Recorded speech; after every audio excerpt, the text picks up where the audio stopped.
어, 역대상 16장은 7절에서부터 저 뒤에 36절까지는 다윗이 노래하는 감사 찬양 이고요. 그 앞부분, 뒷부분은 또 이제 내용이 있습니다. 우리가 알듯이 15장에서 언약궤를 예루살렘으로 가지고 오는데 성공을 합니다. 규례를 다 지켜서 규례대로 언약궤를 예루살렘 성으로 가지고 오죠.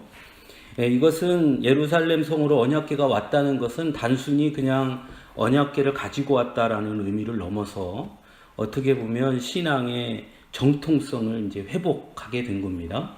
언약궤가 왔다는 것은 곧 이스라엘이 다시 언약궤를 빼앗겼던, 또는 우리가 잘 알듯이 사무엘상에서 우리가 본 것처럼 엘리 시대 이후로부터 계속해서 무너져 갔던 이스라엘의 어떤 신앙적인 맥, 그리고 그 전통, 이런 것들이 이제 온전히 회복되는 계기가 마련이 되는 거죠.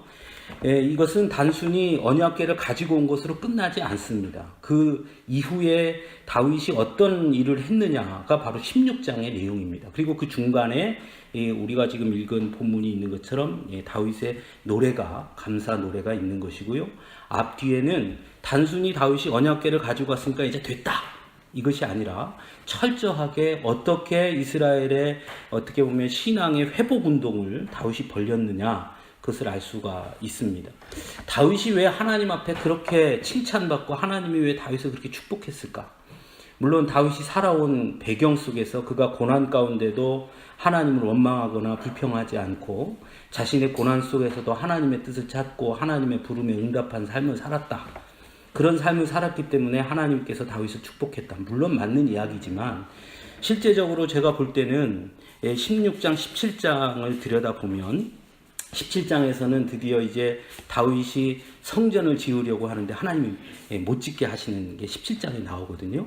그러니까 다윗이 통치를 시작하고 다윗이 왕이 된 이후에 그가 무엇을 중심으로 여겼고 그의 통치 철학의 가장 중요한 것을 뭘로 삼았느냐, 그것을 볼 수 있는데 바로 그것이 다윗이 축복받은 비결이 아닌가 저는 생각을 합니다. 왜냐하면 우리가 잘 아는 대로 우리나라도 마찬가지지만 어떤 정권이 들어서고 권력을 주게 되면 당연히 그 권력을 행사하기 위해서 해야 하는 여러 가지 일들이 있습니다. 그죠?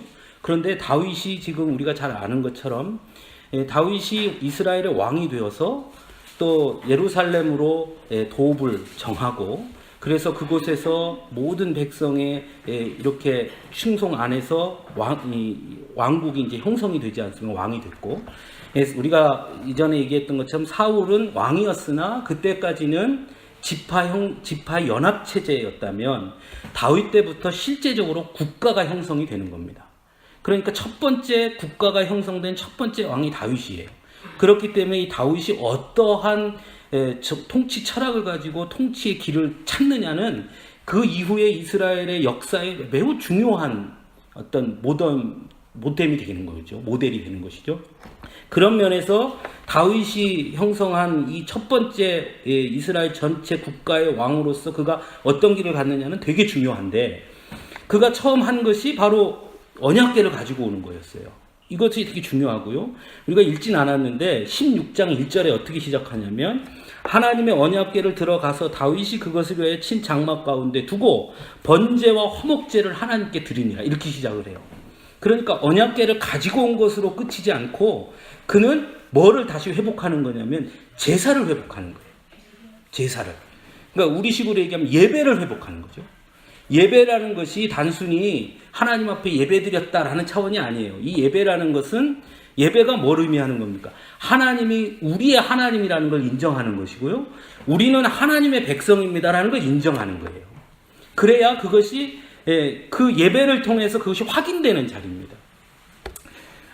예전에 제가 어렸을 때 저는 할아버지 할머니 밑에서 자랐는데, 저희 그 할머니 할아버지 집에 이제 제사를 지내요. 그럼 이제 그 동네에도 다 제사를 지내는 사람들이 많잖아요. 그런데 제 친구 중에 광진이라는 친구가 있었는데, 그 친구는 말을 좀 더듬하는 친구, 말더듬이에요. 근데 다른 친구들이 다 그 친구를 다 별로 안 좋아하는데 하여튼 저하고는 친했어요.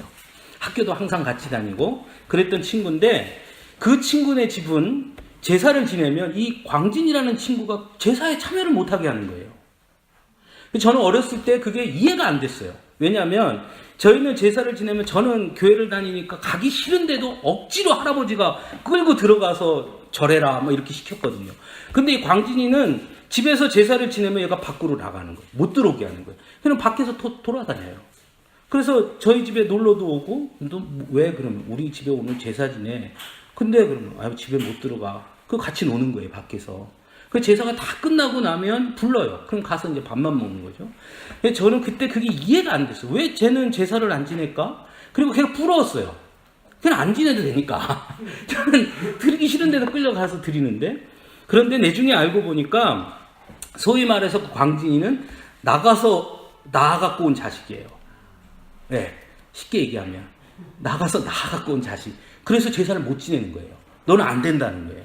그러니까 그거는 뭐냐면 비록 같이 살지만 내 씨라고 인정을 안 해주는 거예요. 그렇잖아요. 그렇죠? 지금 생각해보면 그때는 어릴 때니까 그런 게 뭔지 몰랐는데 나중에 할머니 할아버지가 하는 얘기를 들으니까 그런 얘기들을 하셨는데 그게 무슨 뜻인지는 이해를 못했습니다. 그냥 그린가 보다 이랬는데 지금 생각해보면 그게 되게 중요한 문제였겠구나 싶어요. 그게 결국 뭐냐면 제사에 참여한다는 것은 우리 공동체, 우리 같은 어떤 집단, 혈육 이걸 인정하는 자리거든요. 근데 얘는 거기에 참여를 못하는 거예요. 같이는 살지만 거기에 참여하지 못한다는 거는 넌 아니라는 거잖아요. 그러니까 하나님 앞에 제사를 지낸다는 것도 마찬가지라는 거예요. 하나님 앞에 제사를 지낸다는 것도 우리가 하나님의 백성이라는 걸 인정받는 자리고 하나님이 우리의 하나님이라는 걸 인정하는 자리예요. 그러므로 통해서 하나님과 이스라엘 백성이 완전히 하나가 되는 그것이 바로 예배, 제사에 있는 거예요. 이 다윗이 언약궤만 가지고 온 것이 아니라 언약궤를 가져다 놓고 제일 먼저 한 게 뭐냐면 번제와 화목제를 드렸습니다. 우리가 잘 아는 대로 화목제는 뭐죠? 우리 레위기에서 했죠. 화목제는 언제 드립니까? 화목제는 목적이 뭐예요? 목적. 화목제 목적. 네, 공동체의 하나됨. 하나님과 우리 사이의 화목, 이웃과의 화목 이거예요. 그렇죠? 그러니까 언약궤를 가지고 온 다음에 화목제를 드렸다는 건 뭐냐면 흩어져 있던 이스라엘 모든 지파들이 이제 언약궤 앞에서 하나님 앞에서 우리는 모두가 다 하나다. 이걸 세운 거예요. 이 대단한 일이죠.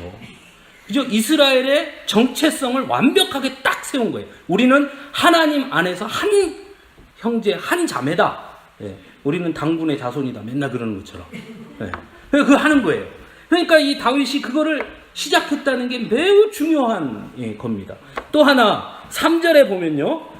3절을 보십시오. 이스라엘 무리 중 남녀를 막론하고 각 사람에게 떡 한 덩이와 야자 열매로 만든 과자와 건포다로 만든 과자 하나씩을 나눠줬다. 과자를 다 나눠줬어요. 이건 뭔 의미일까요? 네? 이게 뭐 얼마나 된다고 떡 한 동이 이게 뭐가 의미? 이걸 왜 여기다 기록했겠습니까? 이 성경에 이게 의미가 있으니까 기록한 거예요. 하나님 앞에 예배할 때 하나님이 주시는 풍성함이에요. 그걸 몸소 깨닫는 거예요. 화목제를 통해서 우리가 하나 되었고 하나님 앞에 예배했을 때 하나님께서 주시는 풍성함, 풍요로움, 하나님께서 부어주시는 은혜의 선물, 그것을 함께 나누게 하는 거죠. 이것이 정말 중요한 거죠. 이스라엘 백성들이 예배는 드렸는데 뭐 하러 하는 거야? 이게 이럴 수 있을 거 아니에요? 근데 그게 아니라 그걸 통해서 주시는 풍성한 은혜가 있다라는 거예요. 오늘날 한국교회 좋은 전통 중에 하나가 예배 드리고 나서 밥 먹는 거예요. 제가 뉴질랜드 가서 예배를 드렸더니 예배를 끝났는데 밥도 안 주더라고요. 네? 끝났는데 밥도 안 주고 멀뚱멀뚱 서가지고 얘기나 하고 그냥 가더라고요. 밥 안 주냐니까 그냥 밥 같은 거 안 준대요. 기껏 주는 게 뭐 차 한 잔 뭐 정도는데 우리는 끝나고 나면 밥 먹죠. 밥 먹으면서 우리가 식구라는 말 있잖아요. 우리 한 식구. 식구가 무슨 뜻입니까? 먹을 식자 입구자. 같이 먹는 일이라는 거예요. 그러니까 우리가 같은 한 식구라는 거예요. 그러니까 한 공동체성을 예배 드리고 나면 이렇게 풍성한 것을 함께 나눈다. 얼마나 좋습니까? 물론 그것이 때로는 부담스럽기도 하고 때로는 봉사하는 분들이 힘들기도 하지만 그래도 그것이 주는 의미가 그거예요. 얼마나 좋습니까? 좋은 전통입니다. 어쨌건 이 다윗은 언약궤를 가지고 온 것을 끝나지 않고 제사라는 것을 통해서 영적인 하나됨을 만들었고요. 이 또 제사 드리고 나서 나누어 줌을 통해서 이스라엘 백성들 모두에게 하나님 앞에 우리가 예배하고 하나님과 우리의 관계가 회복될 때 하나님이 주시는 풍성한 은혜가 이렇게 넘친다라는 것을 몸소 깨닫게 해주셨다는 거예요. 그 다음 4절에 보십시다. 4절에 보면 또 레위 사람을 세워 여호와의 궤 앞에서 섬기며 이스라엘 하나님 여호와를 칭송하고 감사하며 찬양하게 했고 아삽은 우두머리다 뭐 쭉 나오고요. 6절에 제사장 분하야와 아하시엘은 항상 하나님의 언약궤 앞에서 나팔을 불게 했습니다. 지금 무슨 얘기냐면 다윗이 뭐를 만들었냐면 체계를 만들었어요. 그래서 아삽 너는 찬양대, 그리고 제사장 분하야 아하시엘 너는 하나님의 언약궤 앞에서 나팔을 불면서 이스라엘 백성들을 회집 모으기도 하고 그걸 하도록 일을 맡겼습니다. 또 저 뒤에 가보면 37절 뒤로 가보십시오. 37절에 보면 다윗이 아삽과 그의 형제를 여호와의 언약궤 앞에 있게 하며 항상 그 앞에서 섬기게 하되 날마다 그 일대로 하였고 오베데돔과 그의 형제 68명과 여두둔의 아들 오베데돔과 호사를 문지기로 삼았고 제사장 사독과 그의 형제 제사장들에게 기브온 산당에서 여호와의 성막 앞에 모시게 하고 항상 아침 저녁으로 번제단 위에 여호와께 번제를 드리겠습니다. 뭐를 만든 겁니까? 체계를 만든 거예요. 체계. 그냥 언약궤 갖다 놓고 자기가 제사 지내고 땡이 아니라 지속적으로 제사할 수 있도록. 그렇죠? 그리고 흩어져 있던 그 예배의 체계를, 제사의 체계를 다시 세운 겁니다. 이거는 네가 할 목, 이건 네가 이거 해, 이건 네가 해야 돼. 그래서 레위 사람들 안에서도 다시 다 나누어서 문지기 할 사람, 제사 지내는 제사장, 그리고 찬양하는 찬양대, 그것을 다 구별해서 체계를 만들어서 그들이 쭉 가도록 했습니다. 이것은 이스라엘 왕국이 형성되는 내내 이 전통이 계속 이어집니다. 물론 개중에 이상한 왕들이 나타나면 그것이 막 무너지기도 하고 이방신을 섬기기도 했으나 이것은 끊이지 않고 계속돼요. 네. 이것이 다윗이 만들었기 때문에 그래요. 다윗이 세웠기 때문에 우리가 예배드리면 이렇게 풍성한 비의 은혜를 내리는 거예요. 네. 이렇게 만들어주는 거예요. 그래서 이스라엘에 뭐를 만들었냐? 예배의 체계를 분명하게 세운 겁니다. 이것이 다윗이 한 가장 큰 업적이에요. 만약에 다윗이 이걸 안 했다면요, 어떻게 됐겠습니까? 그죠? 우리 정부, 우리 국가에 관해서 이야기들을 할 때도 요즘 자꾸 우리 국민들이 자꾸 하는 얘기 중에 하나가 뭐냐면 시스템. 국가가 시스템이 무너졌다. 이런 얘기 자꾸 하잖아요. 세월호니 뭐니 다 무슨 문제입니까? 시스템이 무너졌다는 거예요. 무슨 일이 생기면 착착 시스템에 맞춰서 그 대응 방안이 착착 나와야 되는데 무슨 일이 생기면 우왕좌왕하는 거예요. 다 대통령만 쳐다보고 어떻게 해야 됩니까? 이러고 있는 거죠. 이 시스템이 무너져서 사실은 위기가 오잖아요. 근데 다윗은 그 시스템을 만들었어요. 무슨 시스템이냐? 군사의 시스템, 행정의 시스템. 그것도 중요하지만 제일 중요한 것이 뭐냐면 예배에 관한 분명한 시스템을 만들어서 예배가 흔들리지 않도록, 더 이상 제사가 하나님 앞에 제사 드리는 게 왔다 갔다 하지 않도록 분명한 틀을 만들었다는 거예요. 이것이 다윗이 가진 아주 큰 역할이었고, 하나님이 어떻게 이런 다윗을 싫어할 수 있겠습니까? 이런 다윗을 어찌 이뻐하지 않을 수 있겠어요? 당연히 이 다윗은 하나님 보시기에 최고죠. 네? 왕이 되어서 제일 먼저 할 수 있는 여러 가지 일들이 있는데 그 중에서도 제일 중요한 것들을 하나님 앞에 두고 하나님의 일들을 감당했던 사람이기 때문에 이거 어떻게 보면 왕이기보다는 꼭 제사장과 같은 그런 일들을 하잖아요. 그렇게 일을 진행했다는 겁니다. 그것이 다윗이 받은 축복의 가장 큰 비결 중에 하나입니다. 그리고 이제 우리가 오늘 읽은 찬양이 나옵니다. 7절에서부터 36절까지가 다윗이 부른 찬양인데요. 그 찬양은 크게 몇 가지로 이렇게 나누어져 있는데요. 셋으로 나누어집니다. 셋으로 어떻게 나누어지냐면 7절부터 22절까지는 하나님의, 우리가 오늘 읽은 본문에서도 나오는 것처럼 아브라함에게 하신 언약, 이삭에게 하신 맹세, 야곱에게 세운 율례, 이스라엘에게 하신 영원한 언약이라는 그 중심 주제를 가지고 말합니다. 이건 뭐냐? 우리는 하나님의 언약 안에 있는 백성이다. 그것은 하나님이 우리에게 약속해 주셨다. 이것을 다시 상기시키는 거예요. 이스라엘 백성들에게. 우리가 누구냐? 너 누구냐? 이렇게 물을 때 우리는 이런 사람들이다.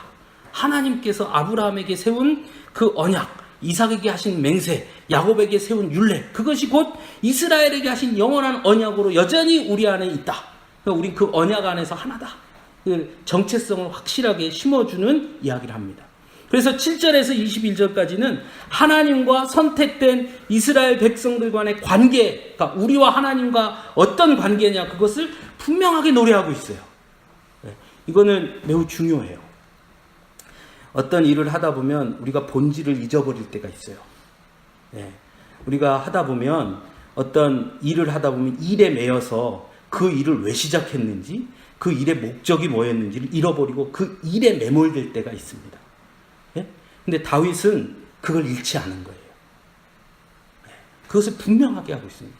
왜 우리가 하나님 앞에 예배해야 되는가? 왜 이렇게 해야 되는가? 그 이유가 뭐냐? 우리는 하나님과 이런 관계에 있기 때문에 그 본질적인 것을, 정체성을 절대 잃지 않고 있다라는 겁니다.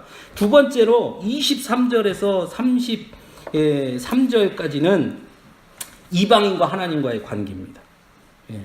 그래서 23절 이렇게 시작하죠. 온 땅이여 여호와께 노래하며, 24절 그의 영광을 민족 중에, 그의 기이한 행적을 만민 중에 선포할지어다. 25절에는 여호와는 위대하시니 모든 신보다 경외할 것이고, 26절엔 만국의 모든 신은 헛것이나 여호와께서는 하늘을 지으셨도다. 이렇게 이야기해요. 무슨 얘기냐? 하나님과 이방인들의 관계. 비록 그들은 하나님을 모르나 하나님은 여전히 그들에게 하늘이시다는 거예요. 여전히 하나님은 그들을 사랑하신다는 거죠. 그래서 28절에 여러 나라의 종족들아 영광과 공능을 여호와께 돌릴지어다. 여호와께 돌릴지어다. 선포합니다. 너희가 우리를 우습게 보지만 우리 하나님은 너희 하나님이기도 하다. 선포하고 있죠. 자신감이 있는 거죠. 세 번째는 34절에서 36절인데요. 이것은 구원에 관한 이야기를 합니다. 34절에 보면 35절에 너희는 이르기를 우리 구원의 하나님이여 우리를 구원하여 만국 가운데서 건져내시고 모사 우리로 주의 거룩한 이름을 감사하며 주의 영광을 드높이게 하소서 할지어다. 구원에 관한 찬송을 하죠. 무슨 얘기냐? 우리가 왜 하나님을 찬송해야 되느냐? 우리 구원하셨기 때문에. 우리를 특별히 선별하셨고 구원하셨다 라고 찬송합니다. 36절에는 끝에 이렇게 나옵니다. 하매 모든 백성이 아멘 하고 여호와를 찬양하였더라. 우리가 아멘이 무슨 뜻이라 그러죠?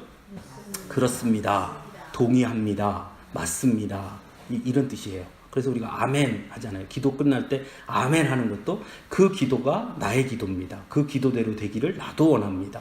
그 기도가 맞습니다. 이런 뜻이에요. 동의합니다. 이런 뜻이에요. 그래서 아멘 하는 거예요. 그래서 아멘이 중요해요. 예? 아멘이 중요한 이유가 다른 데 있는 게 아니에요. 예? 어떨 때를 보면은 우리 교회 분들은 그런 분 못 봤어요. 우리 교회는 우리 김명순 성도님도 아멘 잘하세요. 예, 교회 나오신 지 얼마 안 되셨는데도 제가 이렇게 기도하면, 같이 기도하면 아멘 아주 잘하십니다.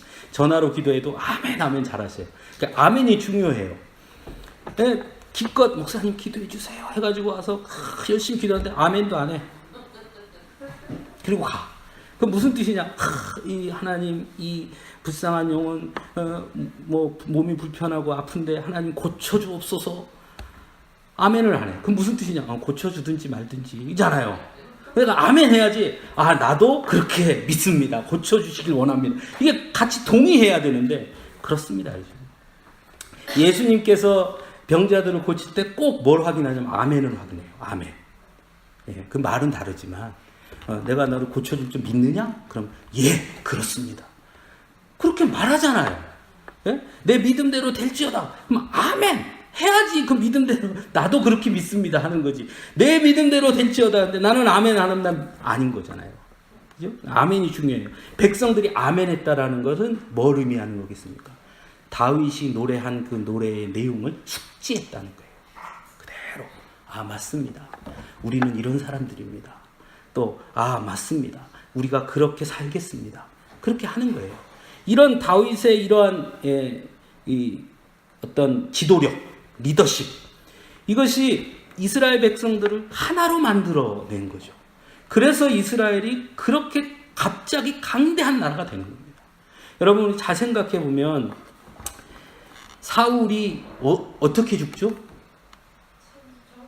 사울이 어디서 죽어요? 병사합니까? 그럼요. 전쟁에서 죽죠. 그러면 사울이 전쟁에서 죽었으면 그 전쟁은 승리했겠습니까? 패했겠습니까? 패했죠. 패했어요. 전쟁에 패한 다음에 다윗이 왕이 된 거예요. 그렇죠? 그 나라가 불과 얼마 되지 않아서 굳건한 나라가 됩니다. 어떻게 그럴 수 있었겠어요? 네? 하나님이 함께 하셨죠. 또한 하나님이 함께 하실 만한 일을 했죠. 그래서 어떻게 됐냐? 이스라엘 백성들이 하나가 된 거예요. 우리가 잘 알듯이 사울왕 때는 전쟁이 일어나면 성경을 한번 읽어보시면 알지만 이 역대기에는 안 나오고요. 사무엘에 보면 쭉 나오는데 전쟁이 일어나면 사울이 지파를 소집합니다. 그러니까 이스라엘 모든 지파가 가서 싸우는 게 아니라 어떤 경우에는 이 지파를 불러서 그 세네 지파가 가서 전쟁에서 이기기도 하고 이렇게 지파를 소집합니다. 이게 무슨 얘기냐면 지파 연합체란 말이에요. 우리가 잘 아는 대로 레위 사람이 왜 여자 자기 부인을 데리고 갔다가 왜 이런 일이 당해가지고 12개로 찢어가지고 왜 다 보내 그런 일이 일어나죠. 그래서 왜 베냐민 지파하고 왜 지파끼리 싸워가지고 베냐민 지파 싹 이런 일이 있잖아요. 그러니까 무슨 얘기냐면 지파 간에 서로 이익에 따라서 하나가 되는 것이 아니라 서로 경쟁하고 때로는 서로 싸우고 서로 시기하고 질투하고 더군다나 다윗이 왕이 됐을 때도 어떤 일이 일어났습니까? 사울왕은 어디 지파예요? 베냐민 지파란 말이에요. 그러니까 베냐민 지파에서는 야 원래 왕은 베냐민 지파에서 나와야 되는데 왜 유다 지파 네가 뭔데 왕이 돼? 그래서 사울의 아들 이스보셋을 왕으로 세워가지고 싸우잖아요. 그러다가 결국은 다윗에 의해서 이게 지죠. 자, 그래서 어쨌든 다윗이 통일을 합니다. 그러더라도 속으로 말은 못하지만 다윗이 워낙 강력하니까 말은 못하지만 속으로 무슨 생각이 있겠어요? 저거 내가 언젠가는 내가 확 그냥 하나가 되지 못하잖아요. 그 하나 되게 만들었어요. 뭘로? 힘으로. 다윗이 군사력 가지고 까불면 다 이렇게 하는 것도 아니고 정치력, 행정력 물론 그것도 필요했겠지만 뭐로 하나가 되게 했냐면 신앙 안에서 하나가 되게 한 거죠. 왜냐? 이스라엘은 신앙 공동체거든요. 제가 언젠가 그런 말씀 드렸는데 야곱이 죽기 직전에 12 아들들한테 다 안수하면서 기도해 줍니다. 그렇죠? 거기에 보면 유다 지파한테 이야기하면서 왕이 될 거라고 말해요. 제가 그 얘기했죠. 그런데 사울이 왕이 될 때 하나님이 뭐라 그래요? 이스라엘 백성들이 왕을 세우려고 할 때 하나님이 뭐라 그래요? 저들이 나를 버린 거다 이렇게 말해요. 아니 분명히 그 이전에 왕을 계획해 놓으셨는데 왜 왕 되는 걸 하나님이 반대했을까? 그 왕은 어떤 왕을 원하신 거냐면 다윗 같은 왕을 원하는 거예요. 무슨 왕이냐? 하나님의 통치 아래에 있는 왕. 그런데 이스라엘 백성들이 원했던 왕은 하나님 없는 왕을 원한 거예요. 그래서 하나님이 싫어하시는 거예요. 네? 하나님 없이 사울은 실제로 그 일을 했습니다. 그래서 어떻게 합니까? 하나님의 말씀보다 자기 이익에 따라 움직였죠. 사무엘을 기다려야 된다 안 기다리고 자기가 했죠. 하나님 명령대로 하지 않고 자기 마음대로 했죠. 그렇죠? 나중에는 어떻게 합니까? 신접한 여인 찾아가죠. 그렇죠? 하나님을 버린 자기가 왕이 된 거예요. 하나님 자리에 자기가 서려고 한 거예요. 근데 다윗은 어떻게 한 거냐? 왕이 됐음에도 불구하고 어떤 면에서 둘이 비교해보면 사울과 다윗을 비교해보면 다윗이 훨씬 더 많은 권력을 줬습니다. 훨씬 더 막강한 힘을 갖고 있었어요. 그러니까 다윗도 마음만 먹으면 사울처럼 내가 왕 해서 다 할 수 있는 사람이에요. 근데 다윗은 어떻게 했느냐? 철저하게 하나님을 왕으로 섬깁니다. 예? 다윗의 시중에 나의 왕이 되신 여호와라고 하죠. 다윗은 하나님을 왕이라고 불러요. 자기가 왕인데도. 그게 무슨 얘기냐면 다윗은 하나님이 원하시는 왕이 어떤 왕인지 분명히 알았던 사람이에요. 그것이 하나님이 다윗을 사랑한 이유예요. 네. 하나님 앞에서 자기가 어떤 자리로 서야 하는지를 분명히 깨달은 사람이에요. 이제 다음 17장에 보면 성전을 지으려고 했을 때 하나님이 노 했을 때 다윗이 반응해 보면 아주 분명하게 나옵니다. 그것이. 네. 나 같았으면 왜 내가 왕인데 내 마음대로 못해? 이랬을 건데. 네. 다윗은 딱 분명하게 딱 인정을 해요. 아, 하나님과 나 사이. 나는 하나님 앞에서 나의 스탠스가 어디다. 이걸 분명하게 압니다. 그래서 오늘 찬송에서도 다윗은 끊임없이 하나님을 노래해요. 자기가 뭔가 했다, 내가 뭐 했다, 내가 대단하다, 백성들 앞에서 야 내가 이런 일을 했어 저런 일을 했어 막 자랑하고 자기를 뽐내지 않고 철저하게 하나님을 높이고 이스라엘 백성들에게 나를 감추고 하나님을 찬양하게 만듭니다. 여기에 보십시오. 어디에 나를 찬송하라는 말이 있는가? 없어요. 다 주의 영광을 드높이게 하라. 하나님께 영광을 돌려라. 계속 하나님을 찬송하지 자신을 드러내지 않는단 말이죠. 이것이 다윗이 축복받을 수 있었던 비결이었어요. 우리가 이 오늘 본문을 보면서 우리가 이런 다윗의 모습을 보면서 우리가 한 가지 생각할 것이 있습니다. 그것은 뭐냐면 우리가 있는 이 자리에서 우리가 놓치지 말아야 할 것이 있습니다. 우리가 왜 자꾸 세상 속에서 흔들리고 넘어지고 자빠지고 때로는 자고하고 때로는 교만하고 때로는 열등감을 느끼고 낙심하고 그런 이유가 뭔 것 같습니까? 그거는 우리 눈앞에 보는 현실의 나를 담그기 때문에 그래요. 네? 우리가 사는 이 현실의 나를 담그니까 그러니까 옆에 사람도 보이고 옆에 사람이 나보다 잘 살고 더 잘 나가는 것 같으면 왠지 내가 좀 그 사람에 비해서 열등한 것 같고 진 것 같고 또 소외된 것 같고 자기 스스로 나는 왜 이 모양일까 이런 마음도 들고 그렇죠? 또 옆에 사람 보니까 내가 저 사람보다 좀 나오면 괜히 그 사람 앞에서 봐 내가 그래도 너보단 내가 낫잖아 자랑도 하고 그러니까 그걸 위해서 또 그걸 위해서만 살고 그걸 갖추기 위해서 살고 그걸 메우기 위해서 살고 그렇게 살아간단 말이죠. 그것은 다 뭐냐면 이 세상에 있는 것에만 우리가 매몰되어 있어서 그래요. 우리도 역시 하나님의 자녀들도 이 세상 속에 살 수밖에 없는 존재들입니다. 저는 그렇게 생각해요. 하나님께서 우리를 이 세상에 보내셨잖아요. 그러니까 이 세상에서 살라고 보내신 거죠. 이 세상을 떠나서 산골짜기에서 우리끼리 살라고 보내신 게 아니라 이 세상 속에서 살라고 우리를 보내셨어요. 그러나 삶의 방식과 삶의 형태는 달라야 돼요.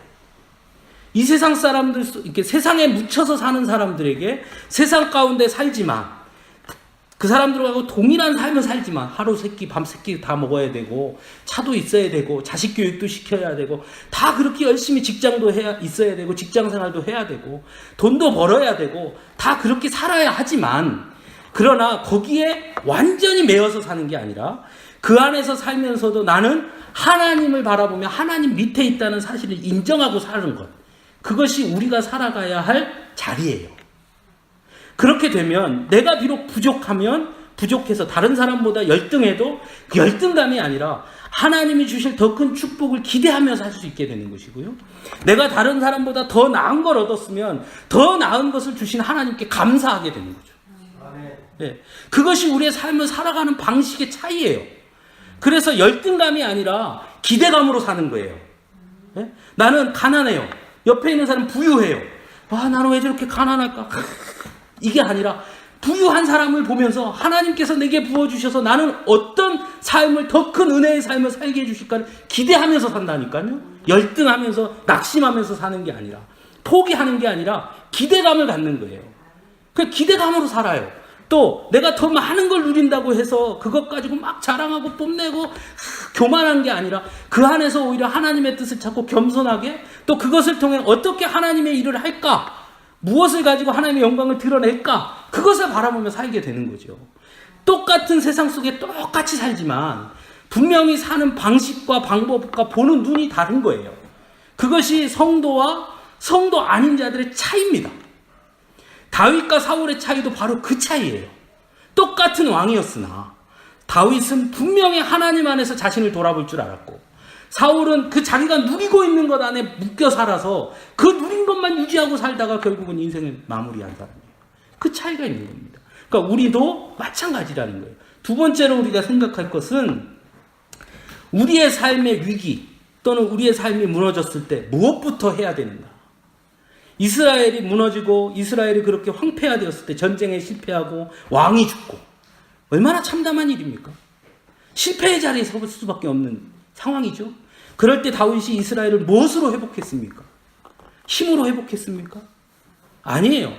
이스라엘을 회복한 다윗의 방법은 철저하게 하나님 앞에 서는 거였어요. 그것이 예배였어요. 예배. 우리의 삶의 회복은 어디서부터 시작되느냐? 예배입니다. 예배가 무너지면 다 무너지는 거예요. 예배가 살아야 우리가 사는 거예요. 그럼 예배가 산다는 게 무슨 말이겠습니까? 이거를 진지하게 고민하셔야 돼요. 예배가 사는 게 뭐예요? 예? 예배가 사는 게. 저는 예배를 드리는 삶에서 예배가 사는 삶으로 바뀌어야 된다고 생각해요. 우리는 대부분 예배 드리는 삶으로 그냥 그것으로 다 끝났다고 생각해요. 그러니까 주일날 예배 드리고 수요일날 예배 드리고 뭐 구역 예배 드리고 뭐 새벽 예배 드리면 다 된 줄 알아요. 그게 아니라 그 드리는 예배가 내 삶에 적용이 되고 영향력을 미쳐서 내 삶이 예배가 돼야 돼요. 그게 예배가 사는 거예요. 네. 우리 오늘 저희 CBS 본부장님 오셨는데 조금 이따가 이제 광고도 하실 건데 광주가 지금 신천지 때문에 아주 곤욕을 치르고 있죠. CBS 방송국 앞에 가서 그냥 몇천 명이 그냥 막 하고 난리도 아니죠. 제가 항상 말씀드리지만 신천지에 가면요 초신자는 아무도 없어요. 성도 다 성도들이었어요. 다 기존 교회 성도들이 거기에 다 가 있지. 신앙생활 하나도 안 하던 사람이 전도받아서 신천지 간 사람 아무도 없어요. 신천지에서 데리고 가는 사람은 다 어떤 사람이냐? 다 적어도 교회에서 봉사하고 헌신하는 나름대로 신앙의 연륜이 있는 사람들이 가요. 신천지 안에 있는 사람들 중에 제일 많은 직분자가 미안한 말씀이지만 권사님들이에요. 예? 기존 교회 권사님들. 아마 광주 신천지 그 베드로 성전에 가면 아마 광주 지역에 있는 교회의 권사님들은 다 있을 거예요. 어디 교회 권사, 어디 교회 권사, 어디 교회 권사 다 있을 겁니다. 큰 교회 권사, 작은 교회 권사 뭐 할 것 없이 다 있을 겁니다. 예. 그리고 그 다음에 누가 있느냐? 그 중직자들, 직분자들의 자녀들 다 가 있습니다. 장로님 아들, 장로님 딸, 권사님 아들, 권사님 딸, 목사님 아들 뭐 다 가 있습니다. 거기.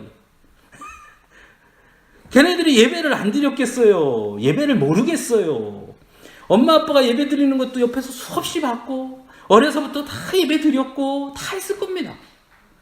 권사님 되는 사람들도 다 신앙생활 연륜 있고 다 신경 공부도 했고 교회에서 헌신도 하고 봉사도 하고 다 했을 겁니다.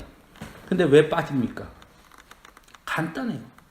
예배는 예배고 삶은 삶이어서 그래요. 예배가 내 삶을 지배하면 악한 영, 거짓 영이 오는 걸 분별하게 됩니다. 그걸 분별하지 못했다는 것 자체가 문제가 있는 거예요. 여러분, 그들의 전략이 워낙 대단하고 엄청나다는 인정합니다. 그러나 실제로 내 영이 깨어 있으면 거짓 영을 왜 분별하지 못하겠어요? 사도 바울이 뭐라 그럽니까? 거짓 영을 분별하라. 그게 안 되는 거예요. 왜 예배는 드리는데 삶에서 그걸 구별하지 못할까요? 예배가 영향력을 못 끼치니까 그래요. 예배가 살아있다는 것은 아주 간단하게 표현하면 내가 오늘 말씀을 들었어요. 깨달았어요. 그게 적어도 내 삶에 적용이 돼야 돼요. 원수를 사랑하라. 그 말씀을 들었어요. 그러면 딱 집에 생각하는 거예요. 내가 지금 가장 나와 관계가 제일 어려운 사람이 누구지? 내 삶 속에? 내가 우리 아빠하고는 말도 안 하고 있지 지금. 내가 옆 동네 옆집 사는 저 아줌마하고는 내가 꼴도 안 보고 인사도 안 하지. 그거부터 하는 거예요. 그게 예배가 사는 거예요. 가서 손 내미는 거예요. 그래, 내가 내 자식이 요즘 말 안 들어가지고 내가 우리 자식하고 말도 안 하지. 그걸 하는 거예요. 원수를 사랑하라는 말씀을 들었으면 그것부터 가는 거예요. 그걸 실천해 보는 거예요. 그게 예배가 사는 거죠. 그러니까 우리가 그것이 무너지면 다 무너지는 거예요. 여러분들은 예배가 살아있는 성도들이 될 수 있기를 간절히 바랍니다. 그게 우리가 해야 할 일이에요. 여기 보세요. 다윗은 언약궤만 가지고 오고 그거 체계만 갖춘 게 아니라 찬송하고 백성들이 아멘해요. 무슨 얘기입니까? 그 고백이 같이 이루어지는 거예요. 실제로 그 삶에 그 고백이 같이 이루어지는 거예요. 그게 예배가 사는 거예요. 또 하나 우리가 기억해야 할 것은요. 다윗의 찬송의 가장 중심의 핵심은 두 단어예요. 오늘 찬송의 언약과 구원이에요. 우리가 성도로서 이 세상을 살아가는데 절대 잊지 마셔야 될 것은 두 가지예요. 구원과 언약이에요. 하나님이 나를 구원하셨다는 거. 물론 실패하죠. 제가 우리 청년들한테 우스갯소리로 그런 말 했어요. 삼성은 너를 버릴지라도 삼성보다 더 크신 하나님은 너를 택했다. 그러니 네가 더 대단한 사람이다. 네? 여러분, 하나님이 나를 구원하셨다. 그것도 하나님 스스로를 버리시면서까지. 내가 그렇게 존귀한 사람이에요. 그걸 잊지 마셔야 돼요. 또 하나는 뭐 목적이 이끄는 삶, 그거 다 같은 말인 것 같아요. 하나님이 내게 약속하신 게 있어요. 그 하나님의 언약은 반드시 하나님이 이루십니다. 내 삶 속에 하나님의 약속을 보고 살아야 돼요. 그래서 놓치지 마시고, 하나님이 나를 향한 하나님의 약속이 있다니까요. 나 같은 사람에게 무슨, 아니에요. 약속이 있어요. 분명히 하나님이 내게 주신 약속이 있어요. 오늘 본문대로 하면 아브라함에게 하신, 이삭에게 하신, 야곱에게 하신, 그리고 이스라엘 백성에게 하신, 그리고 지금 나에게 하신, 그 약속이 지금 나에게 하신 약속이에요. 그 약속을 잊지 마시기 바랍니다. 그러면 세상이 아무리 힘들고 어렵고 혼란스러워도 나를 잃지 않아요. 요즘 이 시대에서 우리가 싸워야 할 것은요, 다른 것이 아닙니다. 나를 잃지 않는 싸움이에요. 돈에 나를 잃지 마시고, 세상 부에 나를 잃지 마시고, 세상 편리에 나를 잃지 마세요.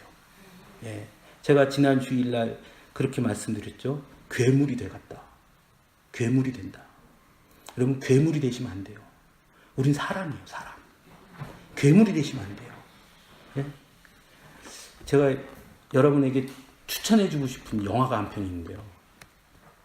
센과 치히로라는 영화가 있어요. 센과 치히로의 모험인가? 그런가요? 네? 센과 치히로의 뭐? 행방불명. 센과 치히로의 행방불명. 만화 영화입니다. 일본 만화 영화인데요. 여러분 꼭 집에서 심심하실 때 한번 보세요. 거기에 보면 뭐가 나오냐면, 먹는 거를 막 먹으면 뭐로 변하냐면 돼지로 변해요. 저는 그 장면 보면서 소름이 쫙 끼쳤어요. 야, 이 대단한 감독이다. 네? 막 먹으면 사람이 돼지가 되는지도 모르고 계속 먹어요. 오늘날 현대인이 자기를 잃어버리는 모습을 아주 단편적으로 딱 표시해 주는 거예요. 나를 잃어버리는 거예요. 행방불명. 나를 잃었다니까요. 나 스스로를 잃어버리는 거예요. 여러분, 나를 잃어버리면 안 돼요. 나는 하나님께서 구원하신 존귀한 자녀고요. 하나님의 약속을 받은 존귀한 사람입니다. 나를 잃지 마세요.